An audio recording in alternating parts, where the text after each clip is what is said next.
किसी नगर में एक ब्राह्मणी रहती थी। उसका पति था देव शर्मा। वह भीख मांगकर गुजारा करता था। कुछ समय बाद ब्राह्मणी ने एक शिशु को जन्म दिया। संयोग से उसी समय उस घर में एक नेवली ने भी संतान को जन्म दिया।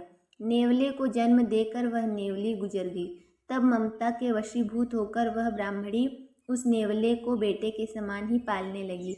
नेवला भी माँ के समान ही उसे प्यार करता था। पर ब्राह्मणी के मन में हर समय यह आशंका रहती थी कि कहीं वह नेवला उसके बेटे को न खा ले।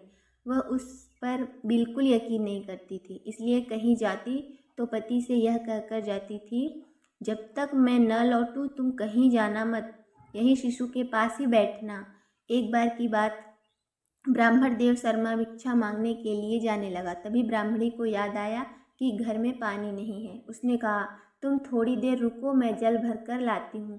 तब तक तुम बेटे की निगरानी करो, यहाँ से हटना मत, मैं पानी भर कर अभी आती हूँ।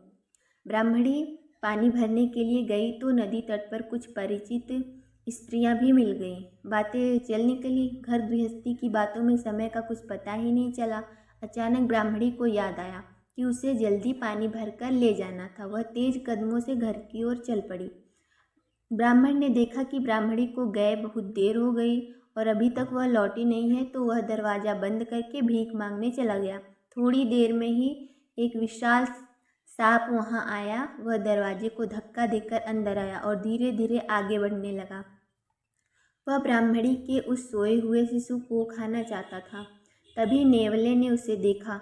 वह अपने भाई की रक्षा के लिए बहादुरी से उससे भिड़ गया। देर तक लड़ाई चली। आखिर नेवले ने सर्प के टुकड़े टुकड़े कर दिए। उसके मुंह और शरीर पर भी जगह जगह सांप का रक्त लग गया था।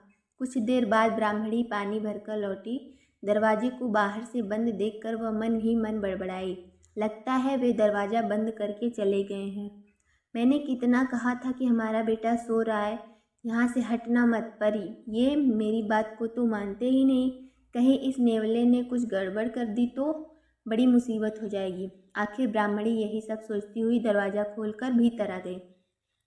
तभी नेवला भी दौड़ता हुआ वहां आ गया। वह जल्दी से जल्दी अपनी बहादुरी का कारनामा माँ को दिखाना चाहता था और बदले में माँ से लाड और प्यार पाने की आशा करता था। ब्राह्मणी ने देखा नेवले के मुंह में खून लगा हुआ है तो उसके मन में एक ही बात आई, अच्छा तो इस दुष्ट ने मेरे बेटे को मारकर खा ही लिया। गुस्से में आकर उसी समय उसने अपने सिर पर रखे पानी से भरे घड़े को नेवले पर पटक दिया। नेवला उसी समय मर गया।